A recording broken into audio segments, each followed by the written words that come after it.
Welcome to episode 1016 of The Sleeper and the Bust. I am Justin Mason, joined as always on Sunday by Jason Collette. Jason, how you doing? Doing well. How's everybody doing out there in podcast land? I'm sick, and this is it has been a little brutal, but I'm here.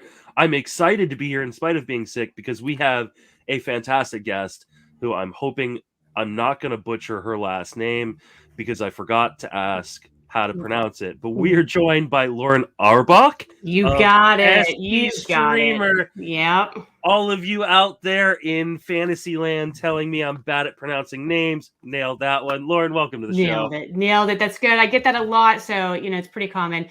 I generally have to tell people it's just like Red Auerbach, and there's certain people that are just like, oh, okay, I get that. But I feel like some of the younger folks, they're just like, ooh.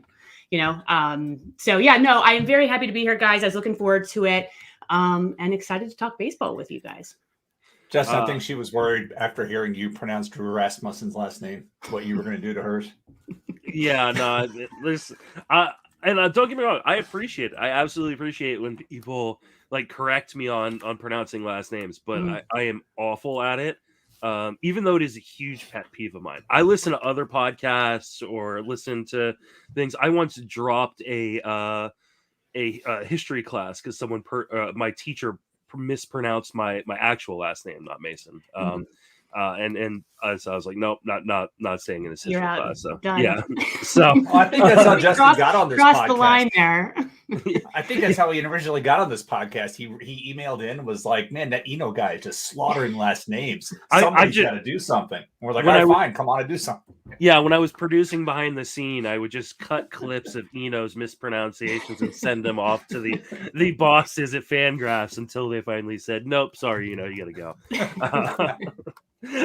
Lauren, why don't you remind people where you reach on social media and talk a little bit about what you do over at SP Streamer, because you're kind of a fresh new face and a welcome addition to our industry. Yeah, thanks. So over at SP Streamer, and I do the SP Streamer podcast with the great Michael Simeone. We do that once a week, and we really kind of talk about everything kind of baseball related.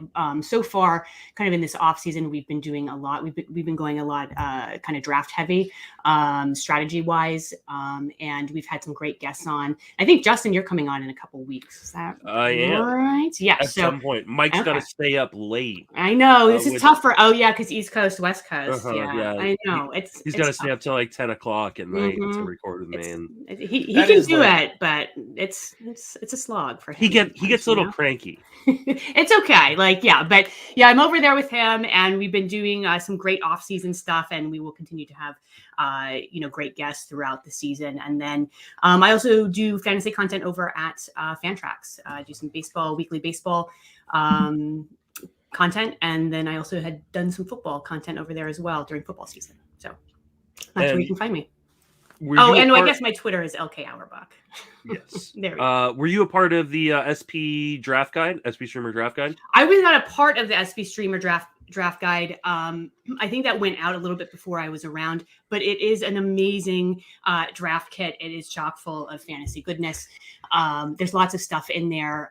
There's player analysis, streaming strategies, prospects, DFS. Of course, player ranks and player notes. And, there's a great team. There's a lot of Dave McDonald contributed he did a draft strategy piece that alone is worth the $5 cost for this draft piece. It was pretty extensive, but it was really, really well done. Mike Curlin also contributed, and then the in-house SP Streamer writers, Peyton Skinner, he's our prospect guru. Josh St. Marie, he does a lot of hitter streamers. Victor Akintola, he is the relief pitcher guy, and Garrick Outler, and he does the DFS. So there's a ton of stuff in there. I would encourage people to buy it, but definitely check it out. Buy it. You can go to spstreamer.com and find out more information there. And I think that Michael, it's pinned. It's his pinned tweet at his Twitter handle, which is SP Streamer. So it's $5. It's well worth the investment. You will absolutely walk away, I think, learning something and becoming a better fantasy baseball player. So definitely check it out. Yeah, I mean $5. He's undercutting the entire market. I know. I joked with him last week that he put my guide out of business by undercutting me, which is not true. But we love what you guys do over at SB Streamers. Definitely go out and support the podcast that Lauren's on. Go support the SB Streamer Guide. We are going to talk a bunch of strategy today. I had someone reach out to me about a week or so ago saying, hey, I love the player analysis. Love when you guys talk about, this guy versus that guy or who you like in certain positions or you don't like in certain positions. But I'd really like someone to talk about draft strategy in general and like kind of lay out a bunch of different strategies, some that are very common, some that are not so common, and kind of give the pros and cons of those. And I was like, that's a really great topic. And actually Lauren was in a draft recently that I got to see the draft board from. You were in the Battle of the Podcast, like number 2. The B team. The B. I don't know. Even though everyone on there is great, both leagues are great, but I think it's not the initial league; it's the second one. And I saw your team through I think 10 rounds or maybe 15 rounds, and I was like, I really like this team. I like the way Lauren's building it, so I thought this might be a really good episode to do the draft strategies one. I didn't want to do it with Paul because I don't like the way he builds teams. We've been over this already. So I just like giving Paul crap. But anyways, so what we're going to do is we're going to go through some draft builds, and then we got some questions from Twitter, and we'll go through those, hopefully get through as many as we can, kind of time permitting. Already questions in the chat because we are live streaming it out to everybody today. Someone is asking, Justin, are you still going to live stream your tout auction? If so, what's the date? I believe the date for that is March 19th. It's that Saturday of that weekend. I am live streaming it. I will also be streaming one of my main events and potentially other things. I can't remember what other drafts I'm going to be live streaming. And then someone says, starting the TGFBI satellite tomorrow, any advice? So for those of you that don't know, if you aren't in the industry, want to get into TGFBI, the way you can do that is by winning a satellite league. Those have been filling up. We've already filled up 10. 9 of them are going to start drafting tomorrow, and I will continue to fill them up. So if you go to tgfbi.com, actually, I'll also put a list or a link in the show notes. You can still sign up for those. Advice: listen to this episode because we're going to talk about a lot of strategies you might be interested in trying out in a league like that, especially in a league where first place wins a prize, second through 14th wins nothing. So you might want to differentiate yourself. Let's start with what has become one of the most popular strategies to talk about in fantasy baseball, and that is the pocket aces strategy that our buddy Batflip Crazy Toby has championed for years now and been very successful with it. Phil Dussault is also a guy who does pocket aces pretty often, and I hear he's pretty good at playing fantasy baseball as well. So for those who don't know, pocket aces is when you take 2 starting pitchers with your first 2 picks. Lauren, is this a strategy you like personally? And what are the pros and cons of it in your opinion? Well, it's a strategy that I have actually never employed. I tend to kind of lean bats over arms, but I totally get the concept behind it. If you want to try and kind of secure, kind of elite strikeouts, innings, I get it. But I rarely am looking to take a starting pitcher in the first round. Now, that's not to say that I haven't. And in fact, in the Battle of the Pods, I actually did go with a starting pitcher in the first round, but that's because I felt like he fell to me. So I'm willing to kind of adjust on the fly, which I think that you have to. But, like I said, kind of my main argument against it is I value those bats a little bit more than the arms. And I think especially kind of this year, I think that there are a lot of interesting arms kind of later in the draft that, I'm more comfortable picking later, that I am very happy with kind of anchoring my starting rotation. But I totally get why you do it. But that's why I personally I don't do it. Jason, are you a person that uses pocket aces ever? What are your thoughts in terms of the pros and cons of it?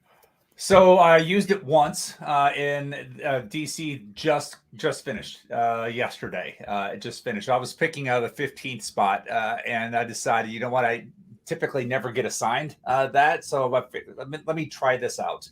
And so I took Walker Buehler and Brandon Woodruff out of the gate, and then I spent the rest of the draft trying to just chase down the numbers.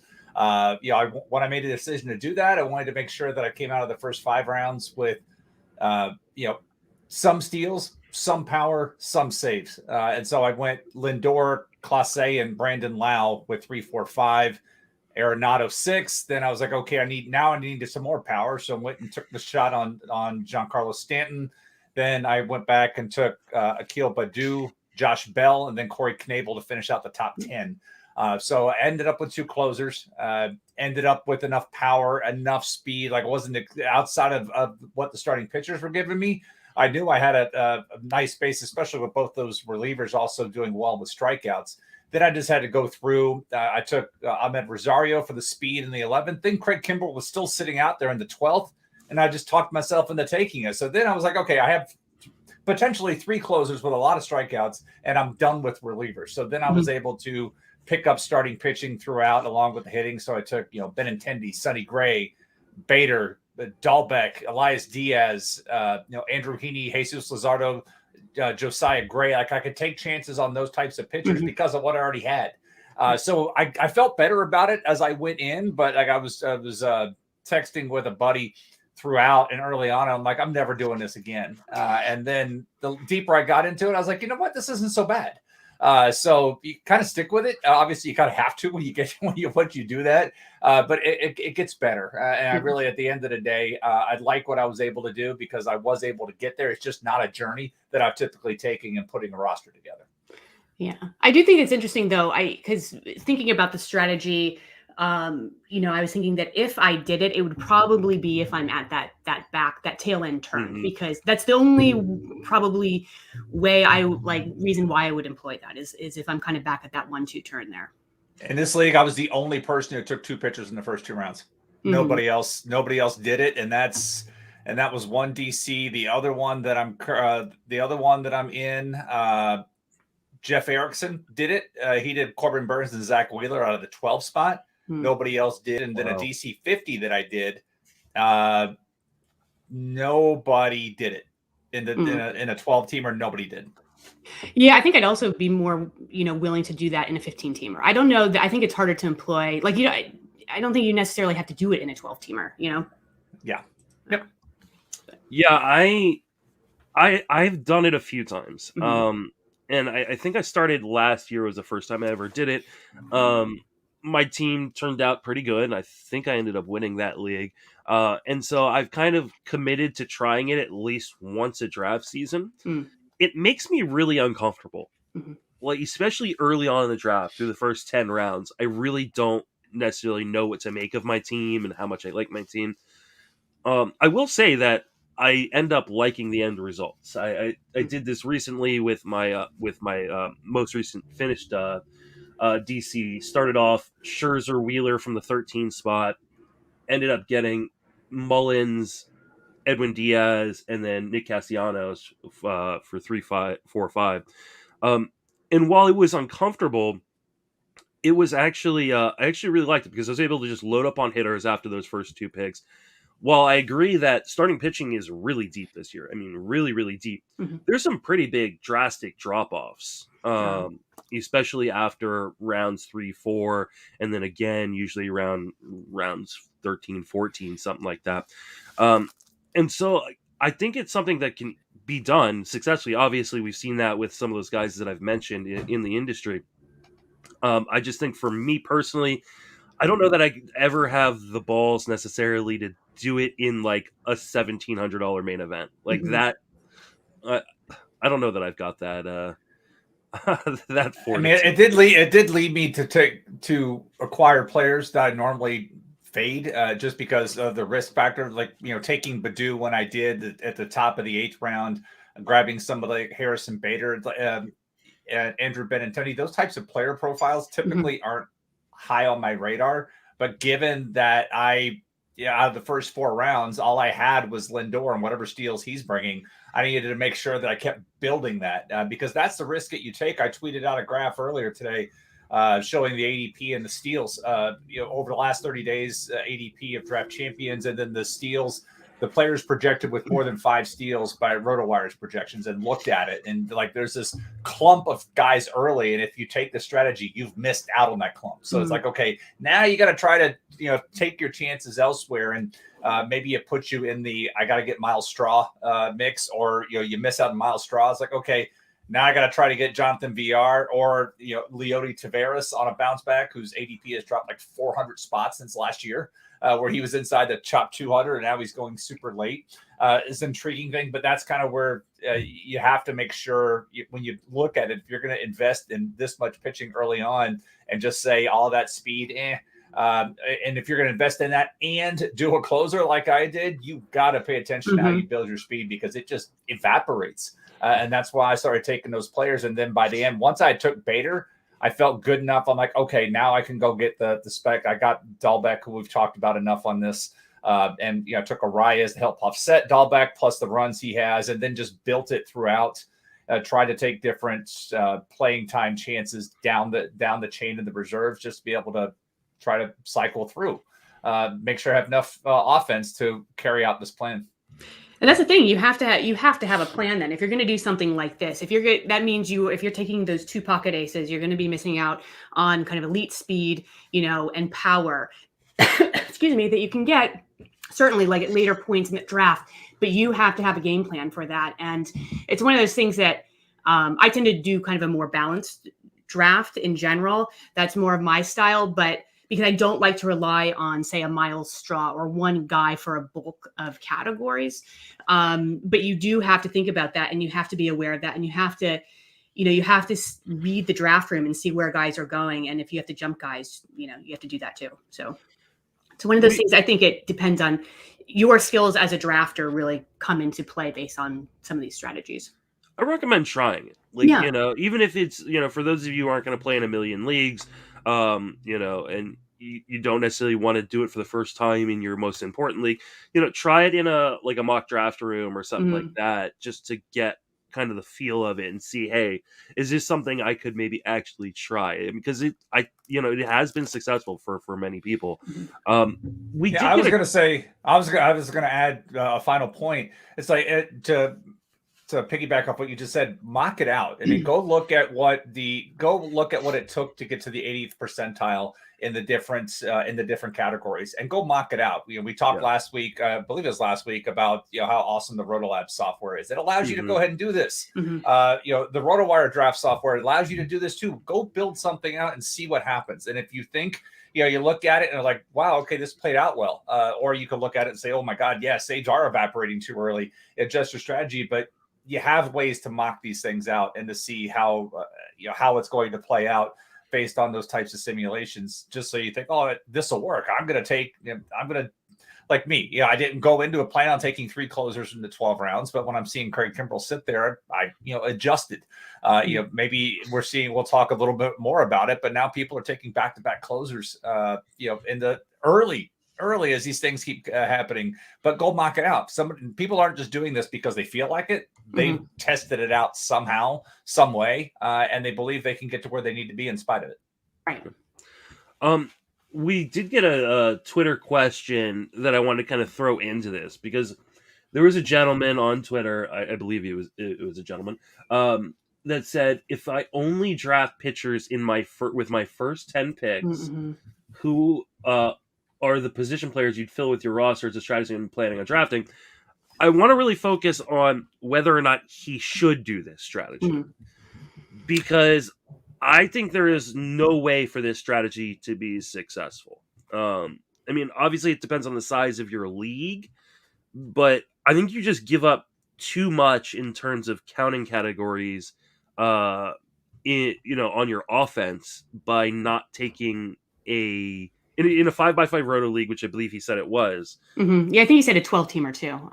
Yeah, I don't know that you can successfully pull that off and put yourself that behind in stolen bases, that behind in batting average, because the batting average you're going to get later comes with a lack of production in the other counting categories.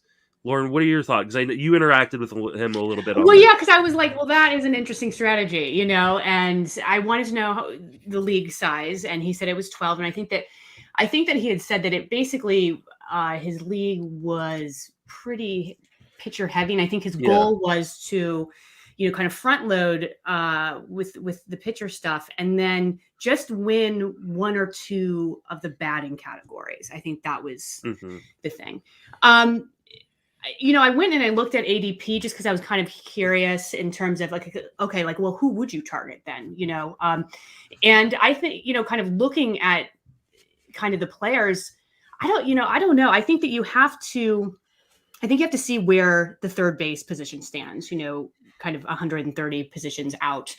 I think that I would, Justin, to your point, you know, bringing up guys with batting averages, good batting averages, whether it's, you know, Luis Arias or Justin Turner, or players like that, where I think that you're going to have to secure that. And by the way, those are players that I actually don't mind kind of later, you know, kind of later points in the draft. And I also think that in order to do it, I also would probably prioritize players that have play multiple positions. But yeah, I don't know. I think that if you are going to do that, you do have to dig really deep in the player pool, and you have to identify what guys are going to, you know, if you want to target runs or RBI or whatever your batting category is, you're going to have to plan that out. I think it could be done. I'm very intrigued by it. I just don't. I would also want to know how this strategy ends up if he does do this, because I do think it's interesting. Jason, what are your thoughts on this? Yeah, most of what Lauren said. I mean, I've seen guys do it the other way, where they've gone all hitters and then pitchers. But when you look, and you guys said it was a 15-teamer, 12. Because 12. Okay, so and then if we assume that this was an NFBC style, just if there's only a seven-man bench out of this as well, it's like if you take all those pitchers, and then you're almost dictating that you're probably going to have to take at least 5, if not 6 bats on reserves as you're trying to build your way to the stats, which leaves you one or two pitchers on the ready 5. If something happens with those guys, and we know what pitching injuries happen, and you're going to have to spin those guys in. So that's really where you run the risk. Now, if you have a deeper bench, let's say you know, I don't know what the reserve round situation is, but let's say you have 10 rounds, maybe a little more doable in that capacity. But I've gone into like auction formats where I've seen the room push prices up on starting pitching and decided, you know what, forget it, I'm out. There's one year I spent $28 on pitching because it was like, you know, I can make trades. I'm just going to buy the offense. I'll make trades. And then the reserve rounds, I was picking up every pitcher I possibly could in the reserves, where I didn't have to overpay for them. I could just say pitcher. And I finished in the money that year. Didn't win the league, but did finish in the money with that particular strategy. So it's a little different in auction capacity, but you've got to, this is another example, go mock it out, try it out, because I'd be really curious what the reserve round restrictions were, because you almost guaranteed you have to pick up the extra bats just so you can try to, because you're going to get stuck with the flaws. You're going to get stuck with guys on the strong side of platoons, which isn't so bad, but they're not 500 play appearance guys. They're 450 and less. So if you get like a Willie Calhoun or a Gavin Sheets type of guy, lefties that haven't shown the ability to hit lefties yet at the major league level, what are you going to do in a week where they're facing 4 lefties? You want to pull them out and do something like that. You need to have the reserves to pull it off. So if I were to do something like this, there's one of 2 strategies that I would try. So this is for the guy that, if you're going to do it, in spite of the fact that I think all of us are probably in agreement it's a bad idea, I would either then build my entire offense with accumulators.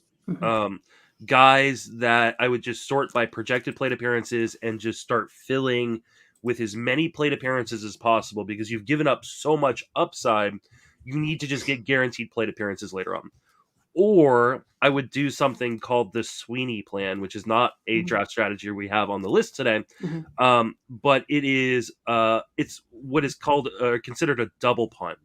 So you punt two categories that are closely related to each other. So home runs and RBIs, maybe like speed and stolen bases, and that's probably the one I would do. Is I would just say steals and runs.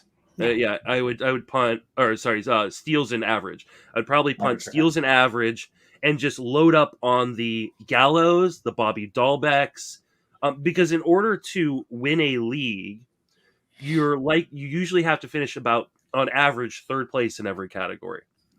If you're going to punt multiple categories, you need to finish first place in every category. And so I would punt two and say, especially batting average has variance. Maybe you get lucky, you finish 7th instead of 12th, and then crush all the other categories. I personally wouldn't try this. What I would, if you've got a pitching heavy league, maybe I'd do my first 5 picks as starting, or as 3 starting pitchers, 2 relief pitchers, and then work on the offense. I think 10 is a bit extreme. It's definitely interesting. Like I said, I'd be curious to see how that turned out if he ends up doing that. Yeah, but please tag us with your team if you do end up doing this, because I'd love to see how it turned out. Yeah. All right. The next one I just called pocket closers. I don't know what the term for it is, but with how closers have been going in terms of draft price so far early in the season, I've actually even seen someone take 2 closers in the first 2 rounds. But how do you guys feel about taking 2 early closers? So let's say you seen somebody take 2 in the first 2 rounds. I saw someone recently. It was at the turn, like a 1 and a 2. Yeah. Yeah. Take Hendricks and Hader 1, 2. Yeah. I saw someone I think do it at 13. And then I think I've seen someone do it at 15 as well. So Jason, how do you feel about taking maybe 2 closers in your first 5 to 6 rounds, or even higher than that? You see me shaking. So I was going back and looking at some of the leagues that I've been in. Somebody in the AFL Writers League, nobody did. I take that back. Jeff Zimmerman took Rafael Iglesias and Edwin Diaz in rounds 3 and 4.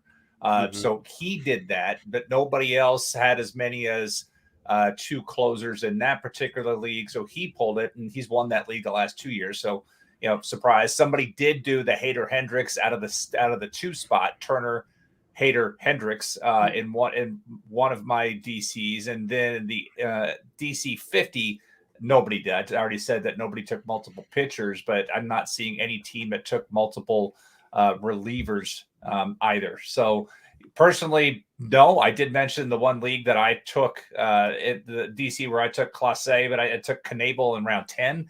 I do like having 2 guys by the 10th round, but I don't know, just me. I can't get on board with taking 2 in the first 5 or 6 just because of the volatility of this reliever market coming into this offseason. Like right now, today, there's 6, 7 guys, and everybody else go all over the place. But once the owners decide to let the players back in and start doing all the different transactions, all that's going to get blown up. And so right now, sure. Once all that stuff gets blown up, what if Kenley Jansen goes back to the Dodgers, or Kenley Jansen goes to Miami? Craig Kimbrell gets traded to the Dodgers. I mean, all these different things that can happen. Then it gets a little crazier, and then we can get back to some normalcy with this. But right now, it's a supply and demand issue where people are like, I'd rather have that one rock solid person and then try to spec later. In the one league, I said I did 3 closers in the top 12 rounds. Never intended to do Kimbrel, but then the other one, I took Will Smith in the 5th, and I didn't take another reliever until the 16th. I missed out. It wasn't by plan. I just missed out on few, and I was like, you know what? All of these guys stink at this point. Let me see how late I can sink it. And then that one, Jake McGee was my next reliever at 16-13, and then I took Lou Trevino at 20-13. Not, neither were targets, but at the time that's where they were, rather than trying to reach. So in the 10th round, where I lost the opportunity to take some guys, I took Eduardo Rodriguez. When somebody else snaked me on something else, I went to another. I just said, give me another starting pitcher, or give me a good hitter, and try it like that. So that's me. I did it in one league where I took 3 and 12. The other one, I let it fade. And honestly, I'm comfortable with both approaches in that regard. Lauren, what about you? Do you feel comfortable taking pocket closers? I don't mind. I'm actually fine with 2 closers, say within the top 6 rounds. Like I can kind of dig that. I don't like the kind of first round, second round. Like that's way too early. I just for lots of reasons. But I think that for me also personally, I'm really bad at managing saves. So I oftentimes will pay up for closers just to have that kind of peace of mind, because I know I'm terrible at, I never want to, like, I'm just bad at drafting closers. So I like to get closers early on anyway. So barring health, I can count on, say maybe 60 saves or something like that. So I don't mind it. But like I said, I think that that 1-2 is that's a lot. Yeah, I don't know that I could do the 1-2. I have done the 2-3. Been on like the wheel of the take on Turner and then Hader Hendricks fall, or Hader or in Rossio Iglesias, or Hendricks and Rossio Iglesias. I don't have a problem doing that because I don't want to play in the back end of the saves pool as a necessity. I want to take dart throws, for a third guy that might, really separate me from the rest of the field, especially in overall. But my hope is that I leave the 6th, 7th, 8th rounds with at least 2 closers that I feel really confident in. It doesn't always happen, especially with the way that draft prices have been kind of being pushed up. And I'm not going to take like a closer in the top 20 or 25 picks. I just can't force myself to do it. At least not yet. I have not been in a position yet where I felt comfortable doing that. So, I think people are obviously overreacting to what the situation is. I think I was talking about this on Twitter last night with some people in the industry. I think this is all exacerbated by the fact that there is a lockout and we don't have these guys. We don't know where Ian Kennedy is going to end up, or Alex Colomé, or Kenley Jansen, or Craig Kimbrell. All these guys will help settle other situations, hopefully, at some point. And I think maybe then the prices might come down a little bit. But the fact that, or the longer this takes, I think the longer this craziness continues. But do you, No, go ahead. on. I was gonna say, but do you think that but how many closer situations are there that are really up in the air though? Because I think that, you talk about, Kimbrell's going to go somewhere and close somewhere, likely, right? And then Kenley Jansen, it's either Jansen or maybe if he goes somewhere, Trinan comes up, and I just don't. I think that, yes, I think that the prices will go down once some of these situations get kind of settled outside of the lockout. But I also don't think there's a ton of them out there. And so I also don't. This is also why I'm also a proponent of kind of taking some of these surefire closers early, because I still don't think that there are a ton of up in the air jobs here. Yeah, I think, let me clarify. I think the prices of the second and third tiers of closers will come down. Okay. I don't. Okay. I think you're still going to end up having to pay a third round price at least for Hader, Hendricks, Iglesias. I think guys like Clase, Presley, Chapman, I think you're still going to have to pay a third, fourth, fifth round price on those guys. But I think, we've seen guys like Knievel jump up a lot. Guys like Dylan Foro jump up a lot. And I think those prices on those guys that aren't necessarily elite or their jobs aren't necessarily 100% safe, I think maybe the prices on those guys will drop a little bit. Yeah. And people will feel more confident about playing in that pool a little bit more than they are right now. Because, do you want to invest in a guy like Knievel or Floro, or even like Jordan Romano, knowing that there's a chance that Toronto trades for Craig Kimbrell, or, Miami, signs Kenley Jansen. Like, I like those guys, or some of those guys, but there gets to be a domino effect too. Let's play out a certain scenario. Let's take this hypothetical. Maybe Texas is not done spending money. They spent money on Simeon, they spent money on Seager. Joe Barlow was not the answer, right? They go out and let's say they go for Kenley Jansen, or they trade for Craig Kimbrell or Taylor Rogers, who was on the trade deadline last year. They do something, all of a sudden that impacts multiple roles. All of a sudden, Joe Barlow goes in the tank. His value's gone. And then, okay, we don't have to worry about this guy going here. So that guy's there. And then if somebody if Rogers gets traded to Minnesota, somebody else goes way up.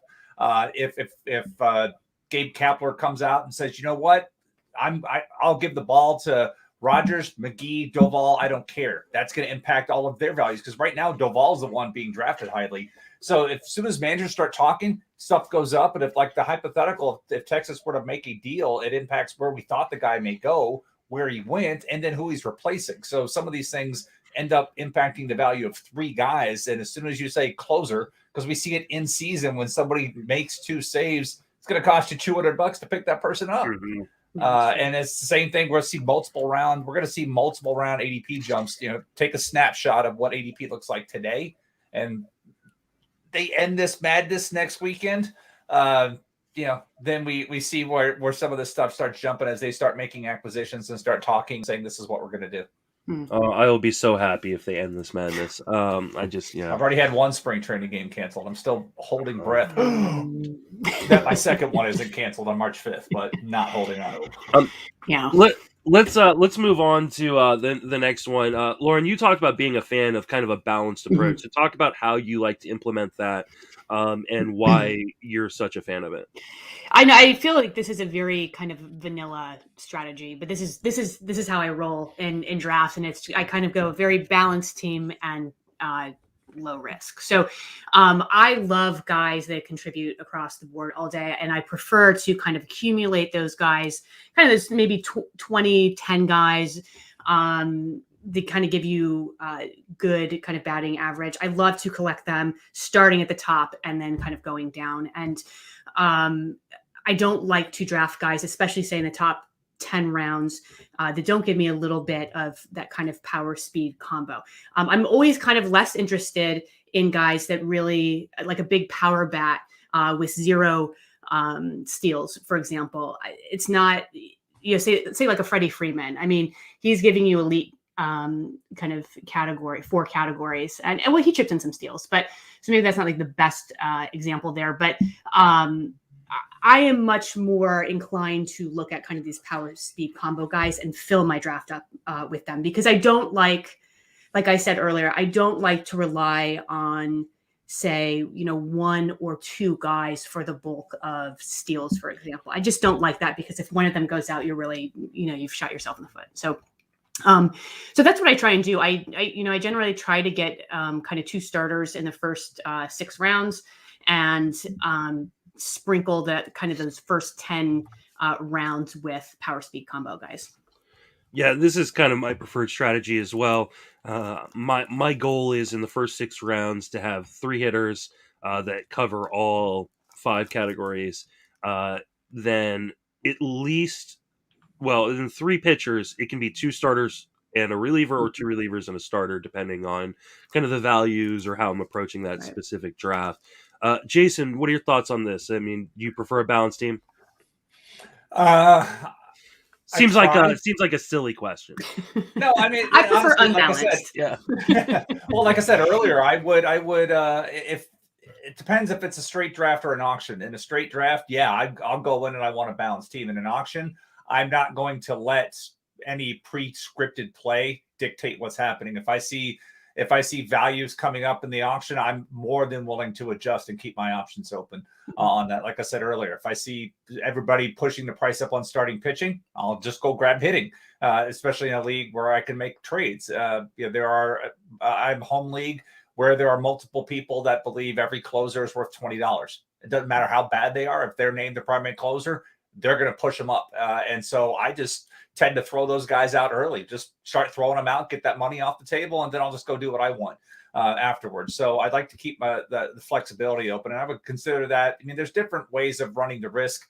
I would say like way back in the day, for those ancient folks like me, remember picking up the Baseball Weekly and looking at the old strategies coming out of Baseball Weekly on the way there was a 7-Eleven right at the corner of University and Dean Road on my way to UCF. And I would pull in there, get a Baseball Weekly on Wednesday mornings and a Slurpee and go to class. Right. And like everybody had like, hey, this is their draft strategy. And I remember reading like Lenny Melnick and Erwin Zwilling would talk about spread the risk, no more than $25 on any player in an auction. I've seen the Stars and Scrubs approach obviously is very well known. But the different approaches like that. But I remember trying to do that. I'm not going to spend more than 25 and then looking at a guy like, oh, he got to 25, then nope, I'm out. And you can't live that rigidly with things. So honestly, the short answer, it depends on the format. Yes, in a draft, no in an auction. I don't want to be handcuffed to a specific strategy in an auction and miss out on in-auction dynamics. All right. The next one I want to talk about is the Old Lima Plan. And for those who don't know what that is a low investment Mount Aces. It was kind of coined by the great Ron Chandler. And then the idea is really an offensive heavy approach, right? You get at least one decent closer, but then you kind of fill up your offense kind of early and take a lot more dart throws pitching wise. Jason, what are your thoughts on this? Is this something you would employ? Yeah, this is something I've done a few times, but I've modified it a bit. Like the way he's looked at it, the way Ron originally wrote it up was like to have one big starter, one big closer, and then 7 guys. And there have been times where I've come out of an auction where that's what's happened, but it wasn't the plan going into the auction. There have also been times where I've spent no more than $12 on anybody on my pitching staff and have put together good pitching staffs. But I'm a fan of this approach because in an auction, particularly in a single league format, I'm fine. And maybe that's just my comfort in the pitching pool to be able to come out of that and spend $60 and be happy with what I have. But then again, as I was saying earlier, it's going to dictate what you do in the reserve rounds as well. So if you do that type of thing, like in Tout, we only have 4 reserve spots. I'd have to spend 3 of those 4 on pitchers, and then 1 on hopefully a multi-positional hitter if there's still one out there at that point. But that's where you kind of have to factor that play. Lima works if you can cushion it in the reserve rounds and make sure that you have some options. And that depends on your league format. If in labor, we have labor in less than 2 weeks. On March 5th in labor, if you draft somebody in the active, you have to keep him there, cut him. You can't bench a guy just because he's got a 2-start week in Colorado and San Francisco. It's like, you got to use them. And so that's a different format where I'm not as comfortable doing that because if I got to use them, I got to leave them in there. Whereas in Tout, at least I can stream them out. Lauren, I know you said you like to kind of proceed with a balanced approach, but would this be something you'd be interested in trying or? Yeah, I think that this is kind of doable. Like, I feel like this is still, I could get into this, although I think that you do kind of have to figure out, like, if you're going to do that, you do have to kind of be able to, I guess it depends on your kind of knowing your strengths and weaknesses as a fantasy manager and drafter, though. I think that you have to be able to kind of weed out guys and hit on certain guys and be kind of have a high successive hit rate on these guys, these undervalued guys or breakout guys that you have to then target. Yeah, I think this is one I've done before. I do a little bit, like Jason said, like a little modified version where maybe I take 4 hitters in the first 4 rounds, and then I go with a reliever or 2, and then a pitcher or 2, starting pitcher or 2. Or I start off with a early starter. Like I take who I think is the best player in the starter in the pool, and then I ignore starting pitching for quite a while. And I think of the years, this is a really good year to try it because the pitching pool is so deep. And you can really like just hammer offense early and feel pretty confident you've got some interesting guys later on. But like I think one of you said, you have to be really good at identifying late pitching. And if that's not your strength, don't do that. So what about punting categories? I know we've talked about a balanced approach, but there's also kind of the opposite approach where you say, you know what, I'm not going to pay for saves at all. Or I'm not going to pay for speed, or I'm not going to pay for this or that. Lauren, would you punt a category? I typically don't. I typically play rotos. I know that maybe if you're kind of in head-to-head or points league, I understand it. Maybe if you want to start the season, maybe that makes sense if you want to do that. But I don't really kind of share that view with kind of, 5x5 like roto leagues. I just think that if you start the season with the idea of punting, then you're putting a lot of pressure kind of on those other categories in order to make up for that lack of 12 points or whatever. And so I don't go into drafts doing this. But I have no problem if you're at a certain point in the season and say you're lagging in saves or steals or something, and you kind of can realistically see where you're at. And if you can't kind of make up, the next point or two for someone in front of you, then I think kind of punting mid-season or something on a category, I get that. And I've done that before, and then focus your energy on other categories. Jason? Depending on league format, I too only do roto. I don't do head-to-head or points, so I can't even speak authoritatively to that. But if you are in a shallow league that has a deeper bench, that has the ability to make trades, and also it does take two to tango on the trade. So if you have a league that does a lot of trades but nobody trades, it's risky. But I mentioned earlier, I've gone into some leagues where I've seen this. And I'll punt it, and you have to have confidence in your ability to leverage your reserve round. So that's really my place in the league like NFBC. No, I don't want to take the chance. I only bring that up because in one of my DCs, somebody didn't take a reliever until the 23rd round. I'm sorry, not even that early. Somebody took a reliever super late.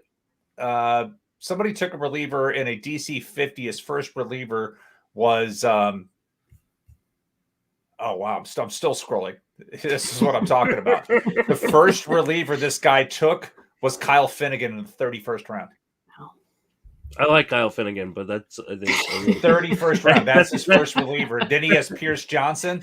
Then he has Cody Hoyer in the 39th, who I like. I like all these picks, but I don't know that I. That's it. Those are his three. That's his three relievers in a 50-round DC, 600 players. That's his three. And that's running because now he's going to have to.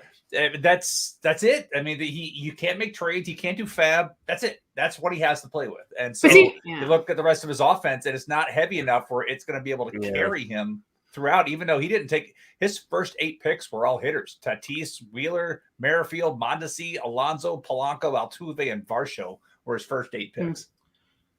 If you're going to do something like that, especially in a 50-round draft and hold, you need to take a lot more dart throws later. Just on like the Hail Mary chance that someone finds their way into 20 saves or even 10 saves, so you don't finish last in that category. Now, in an NFBC 50, for those who don't know, there is an overall, but only 3 people in the entire contest qualify for that overall or can win that overall, and so it's really a standalone league. In a lot of respects, because it's just, I mean, there are thousands of entries and only 3 people are gonna get into the overall. So I don't have a problem with punting in that regards, but you got to punt better, in my opinion. I will say like his roster construction was influencing some of what I was doing out of the 3 spot, because I figured, okay, this guy's got to take a reliever at some point, because I took Clase in the 5th and I took Knebel in the 10th again. If you're in a league with me and Knebel's in the 10th, he's going. Just letting you know that, all right? And then I took Kittredge in the 22nd, but then I took Steckenrider, and I took Alcala, and I took Tyler Wells, and I took that's it. I took all those guys as relievers thinking, all right, this guy's got to make it. And 2 of those times he did take a reliever. He took Finnegan and Johnson in between my Alcala and Wells pick. But there were some times where I'm like, okay, I'm taking a reliever here, and he took another starting pitcher, and I was just like, he's got to eventually take one of these guys. And then I stopped taking relievers, and so did he. So, well, Jason, that clearly was part of his strategy to rattle you and to shake your relievers strategy up, right? It definitely got my attention, where I was like, oh, you know what? I'm going to go ahead and take this guy and see what comes back to me. Right. And there are some times where I, like the guy in between us in the 2 spot, took a couple of targets. I'm looking at one at least twice because I took the reliever instead of what I was looking at, because I needed it too. I wanted to make sure I had some kind of insurance in my reserves. Right. I'm actually, for those of you who've listened to me or read my stuff for a long time, I've been a big fan of punting in the past. Uh, the reason I changed that a little bit is because I play in mostly NFBC now, which has an overall component. But in standalone leagues, I have no problem punting, especially punting batting average, because batting average is a category that has a lot of variance, that is hard to predict, and often you can punt batting average and still not finish in last. Whereas if you punt a standalone, category, you punt stolen bases, you punt saves, you're gonna finish in last. I always say that, well, if you're gonna punt a category, know your league. Know what categories you might be able to catch back up in via trades, if your league trades a lot or open to trades. What categories are more scarce or more highly sought after than others. I think it's very much team or league contextual on whether or not you should punt. I would not try to punt a category or go into a draft or an auction punting a category with a bunch of people you don't really know. If you don't know the tendencies of your league mates, then I would not do that, because you have no idea whether or not if you really do need to start competing in saves or do start competing in stolen bases and you need to trade for them. If some leagues don't trade, like that's just how they are. So know your league before you make a decision to punt. Yeah, I think that's a good point, actually. I was gonna say, I did in one league, I finished 11 team AL only. I finished 6th in saves, but I only needed 30 to finish 6, because I mentioned earlier there was a couple of guys that like spending a bunch of money on relievers, and so they did. And so, like, I'm going back and looking at who I left the draft with. I left the draft with Greg Soto, Joe Barlow, and Peter Fairbanks. Those were my relievers. Yeah. Got 30 saves out of it. Like, for instance, I've played in Tout Wars for a few years now. I played in the head-to-head in the NL. In those leagues, I was okay punting categories, because in head-to-head you had Jake Seeley and Ian Kahn, who both loved to trade. In NL you had Fred Zinke, who loves to trade. Like, and there were other men and women in those leagues that were very active in trading. In the mixed auction, which I'm in now, there aren't as many trades that happen. And so I would be a little bit more reluctant to make a move like that, knowing that it'd be hard for me to catch up in a scarce category later on via trade. So that's your league, because I'm an AL Talent and AL Labor, and the amount of trades I can, 2 hands will cover it. Very, especially in Labor. Labor's very little trading, and it's even with Ian in the league. And so, like, he and I think pulled up 2, but in Tout, very, very little trading, and it's usually like on the margins type of deal. Like, you need a pitcher that has a pulse. I need a second catcher. I'll trade you that catcher for that reliever. That's the deal. That's typically what it ends up being. The next one, and probably the last one we'll talk about before we get to the questions, I'll mention the other 2 just briefly, but is drowning the pool. This is one, for those who don't know what it is, it's when you use early picks to draft a lot of the same position or a lot of the same category in order to cause panic within the rest of your draft. I've seen it done successfully. I don't know how well it works on a regular basis, but Lauren, is this something you would try to do? So, for example, double tapping closer early to try to cause a run, or or trying to take up all the speed guys, or as many speed guys as you can, to kind of cause panic within the draft. But is it just for when you draft, to scare kind of the draft room and affect the draft, as opposed to, I don't know, say you stockpile third baseman and because you want to trade them later or something like that, if you're in a league that trades, or is it just purely the draft room tactic? I think it's mostly a draft room tactic, but also to not end up having to play in the scarcity of the pool later on. So, like, hey, I'm going to load up on these speed guys early, so that way I don't have to play in the Nicky Lopez's, Miles Straws later on, or guys like that.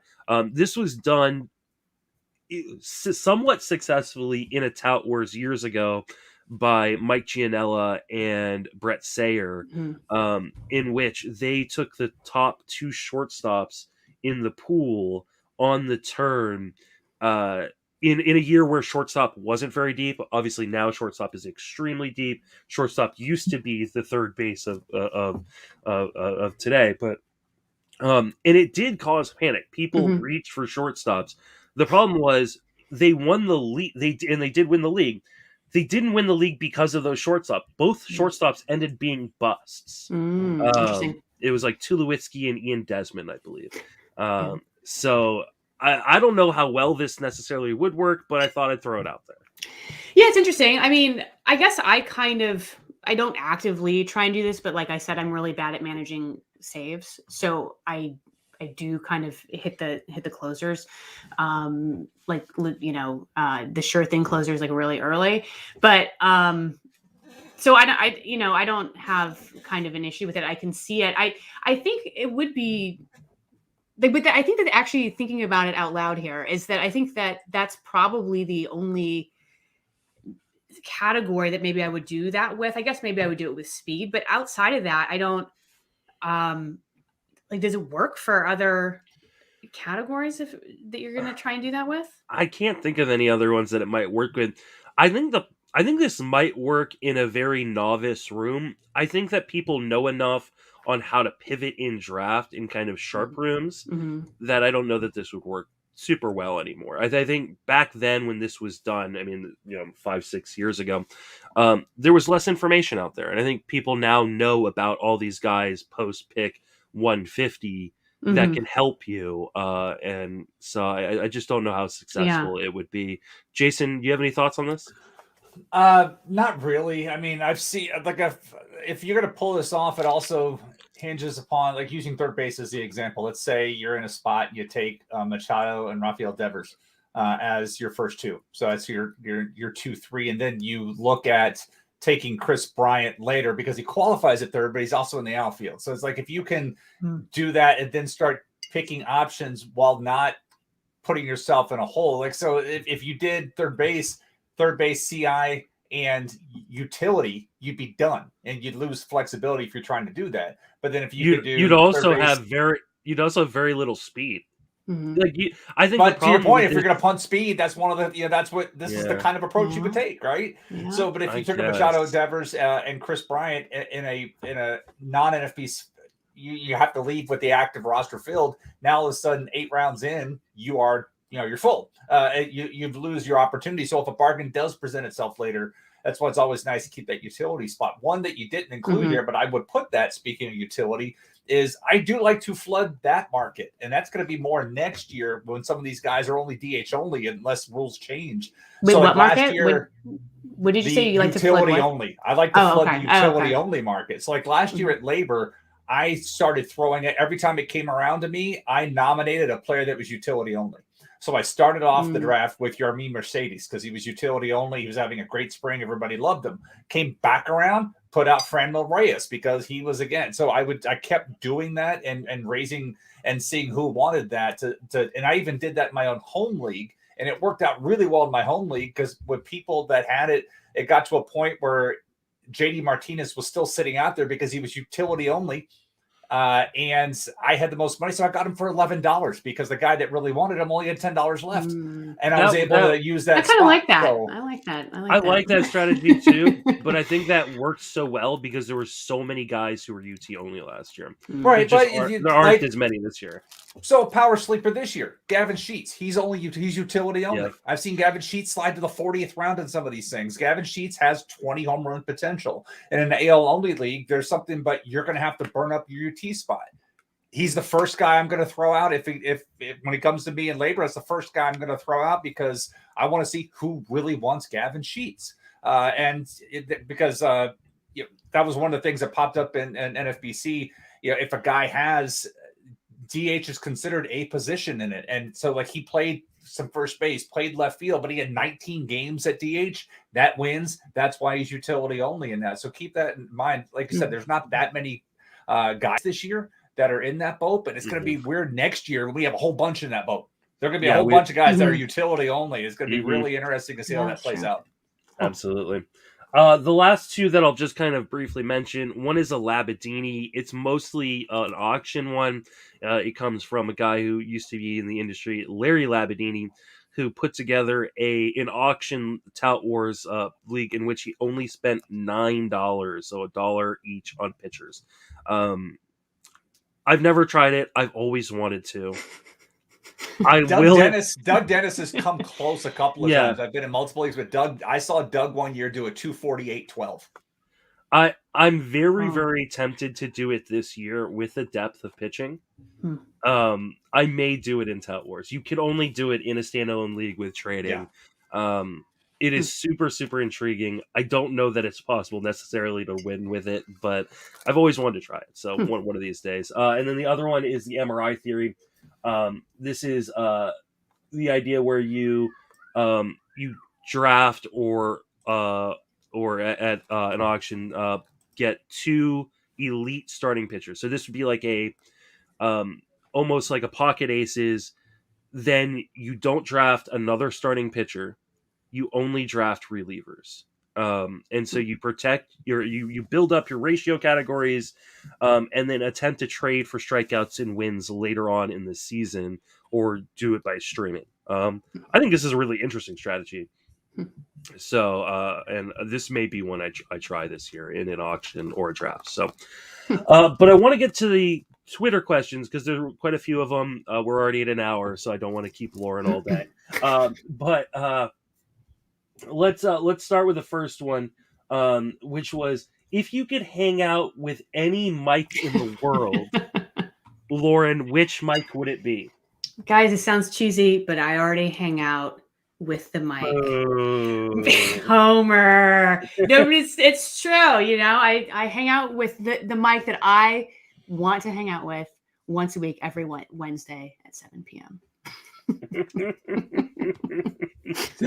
Mike Ford, Mike Miner. Who else could we go with here? I mean, you could go Mike Tyson if we're going historically. You could go with the painter of Michelangelo. Did I say Michael Jordan? You do Michael Jordan. I'd be interested in hanging out with Mike Moustakis. I think that'd be kind of fun. Yeah. Right? Yeah. My Michael Simeone doesn't break my top three. And I've hung out with Michael Simeone. He would be in my top three Michaels in the industry. How about that? Okay, there you go. Let's go. Yeah. The next question was a keeper question. It pretty much boils down to he's got two keepers left. He wants to keep a one hitter or one pitcher. The hitters are Matt Olson or Tyler O'Neill, and the pitchers are Jack Flaherty, Robbie Ray, Shane McClanahan, and Yu Darvish. Jason, who would you keep out of these two groupings? So who were his other hitters, though? Because he said he was basic. I forgot the context, but I want to know who his other hitters are, because honestly, that influences a little give bit. me 1 second, and I will pull it up on my phone. His locked keepers are Trey Turner, Bo Bichette, and Sandy. Keep Matt Olson. Keep Matt Olson. I was trying to remember what it was, but he's got that. Keep Matt Olson. And I'd like that, and that's nothing against Tyler O'Neill. He doesn't need Tyler O'Neill. No, he's got that speed locked up. I agree. Yeah. It's Matt Olson. Although, I mean, I do like Matt Olson, and I know that he cut his strikeout rate down, and I feel like if he can kind of maintain that, that's awesome. You know, but it could be. I mean, do you guys believe in that change? Do you think that he's successfully figured out something? I and believe his change of locations coming sooner, and that's really going to help him. Yeah. Okay, yeah. I agree. That's true. Yeah. I don't know that he keeps all the gains that he made last year, but I think whatever regression is natural for him may be offset by going to a better park. Right. Yeah. Yeah. And like I said, I like Tyler O'Neill quite a bit, but with the way his roster is already put together for the hitter, that's where I'm going. Yeah. And then for the pitcher, who would you take? Darvish. Really? I would take McClanahan. Oh, if I'm able to keep long term, I'm taking McClanahan. If it's like a short term keeper, I'm only going to keep these guys for one more year. I'm taking Robbie Ray. So, I'll pair the strikeout upside with Alcantara, and and hope that Robbie Ray does not go back into being a walk and homer machine. Go back and beat Robbie Ray. Like I said a couple of weeks ago, remember when Blake Snell won the Cy Young? And what happened the year after? There's Robbie Ray for you this He year. kicked a shower or something is what happened. He did drop a marble thing on his idiot. Who would you say is a Lauren player, meaning a guy that you can't really explain why you like, you just do? Well, this was kind of difficult only because I feel like kind of doing player evaluations and analysis, you're always looking at numbers and you like guys or you don't like guys for certain reasons. So I kind of have to like flush that out of my brain.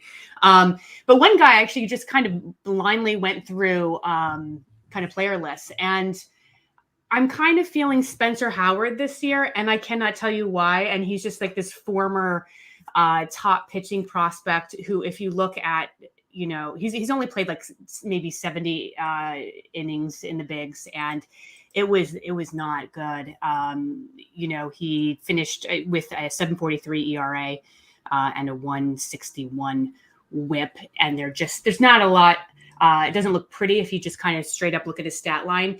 And I know, you know, I'm not supposed to kind of get into. I just have a gut feeling like he's right now. I think that he's penciled in as the Rangers' 5th starter, and I don't know why, but I'm kind of digging Spencer Howard, and I would not be surprised if he does well this year. I love Spencer Howard. I have for a while. So he's a guy that I will continue to draft. I think the easy answer for me is always Andrew Heaney. Yep. You know, it doesn't matter how many times the guy burns me. It was Garrett Richards. I've now gotten rid of that Garrett Richards addiction because he is not good at baseball. But Andrew Heaney is a guy I just go back to the well, no matter like what the results are. I just continue to believe that he's going to figure it out at some point. Yeah. He's actually, I did just kind of wrote a thing up about him at Fantrax for kind of a sneaky starting pitcher strikeout source. And I had started it off by saying, full disclosure, Heaney's always been on my do not draft list. Oh, really? Seasons. And, but kind of going back and kind of taking a look at his numbers, it was the home run stuff that always threw me. And I was just like, now I'll let someone else kind of handle that headache.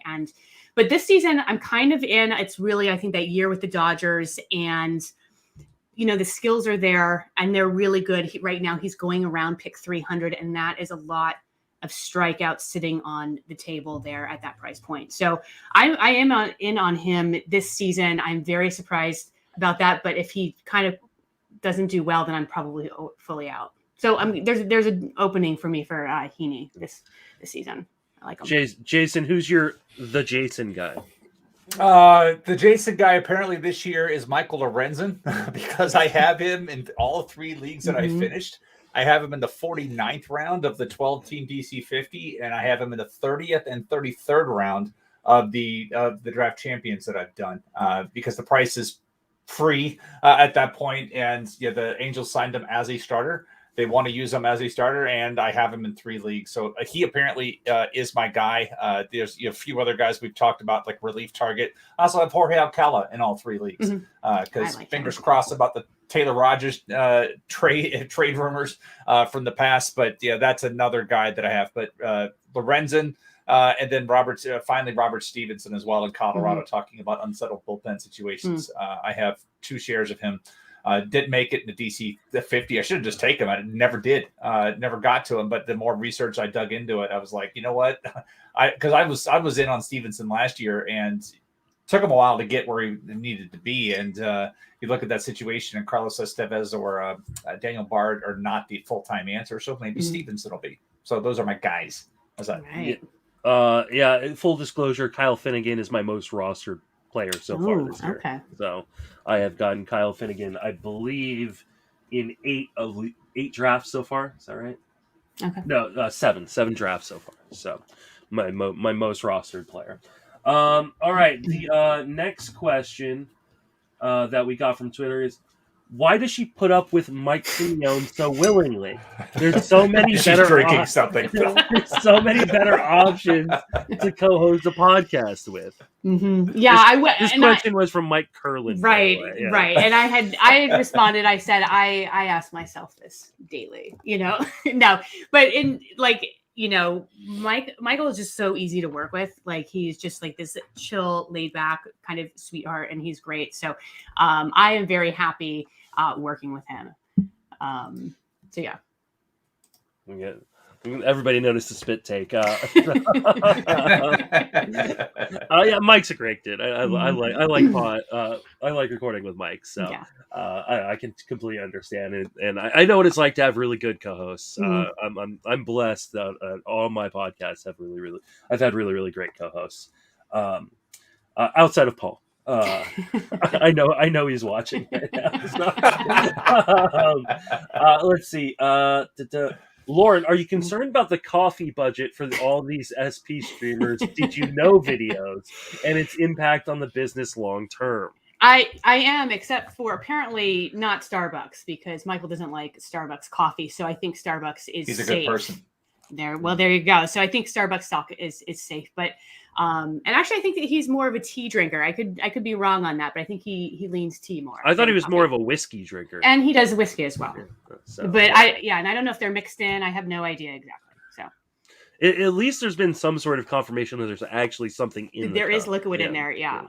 So, then let's see. I think the last question is why will the Braves not win the division this year, and why will it be the Mets? And that is from Michael Simeone. Yeah, this is a ridiculous question, and it's coming from a pancake-hating Mets fan. So I can't even believe that I have to answer this question. But I mean, I will say, to actually kind of like answer this, I don't think that the Mets will win the division, but I will say if the Braves don't lock up Freddie Freeman, this season, that I think they'd be, playing from behind. That's a really big hole to fill offensively. And I know that,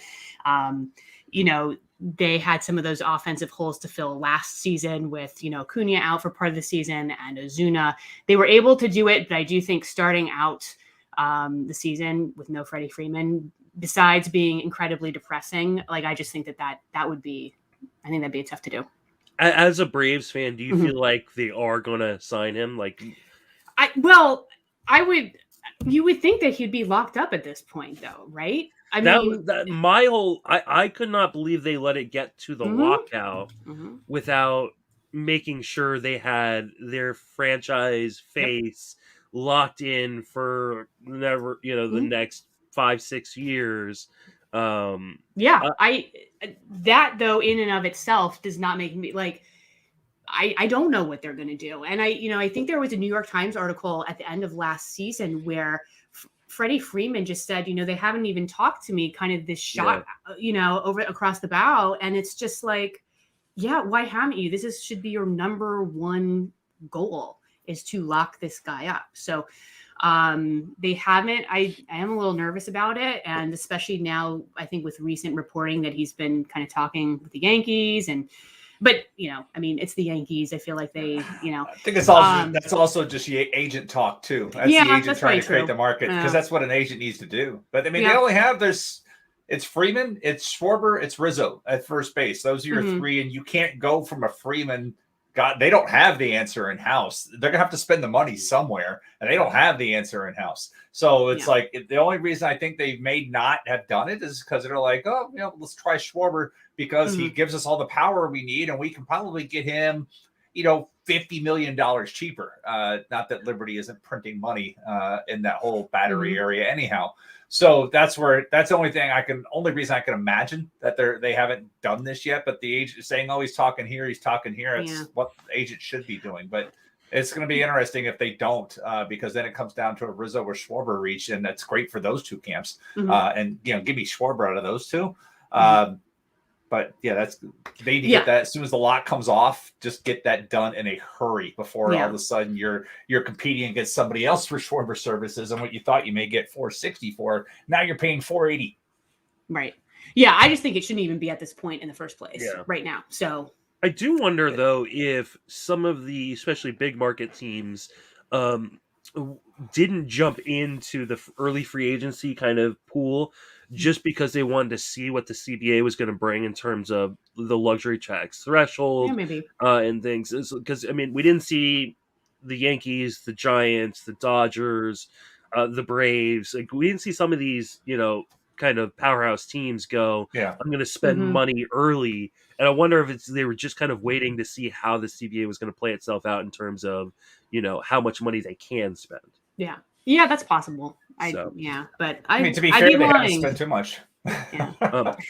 And to answer Michael's question Mhm. is as much as on paper the Mets look like they could be the best team in that division, Mhm. the Mets gonna Mets. Mhm. Yeah, they're Mhm. just gonna Mets. That track record's too long, you Yeah. know. Yeah. Yeah. It's not a meme, it's reality. Yeah, That's why we right. say the Mets are going to Met, because it happens every year. Uh-huh. Yeah. Don't know really what else to say with it, but it's what happens. Yeah. Well, that is going to wrap us up for this episode. Lauren, thank you so much for joining us. Thank you for having me. I had a blast with you guys. This was fun. We should do it again. Absolutely. Indeed. Remind everybody where you can reach on social media, and then plug everything you're doing. Yeah, you can find me at LK Auerbach. LKAUERBACH. And I co-host SB Streamer with Michael Simeone once a week, and then I also am doing some weekly baseball content over at Fantrax. Awesome. Definitely go follow Lauren on Twitter. Go follow her work over at SP Streamer and at Fantrax. Jason, what are you working on? Where can you be reached?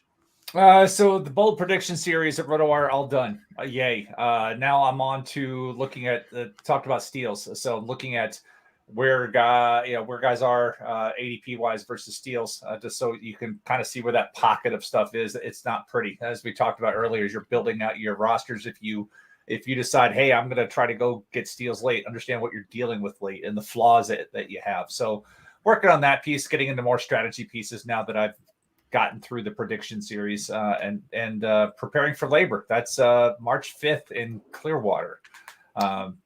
Some of us will be there in person, some will be remote, and that'll be interesting to see how that's going to work. And not to mention, if they don't get this lockout done, there's already talk about taking certain players out of the pool. And that's because AL NL only. It's like, what do you do if you have a Freeman in NL and he gets signed by the Yankees, right? So they're talking about removing the top 12 free agents by ADP, and I'm like, and then just making them have like an auction between using fab money between this the draft and the start of the regular season. I really hope we don't, because that's really crazy to have to go in there and be like, okay, I'm going to zero out these guys in the projections, and then, okay, give me this. I really hope we don't have to do that. But, if we don't get some movement here soon, we may have to. That's going to suck. Yeah.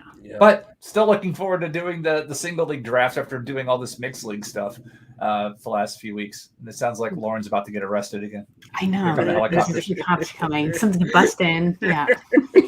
That's my out. I remember living in DC too. Yep.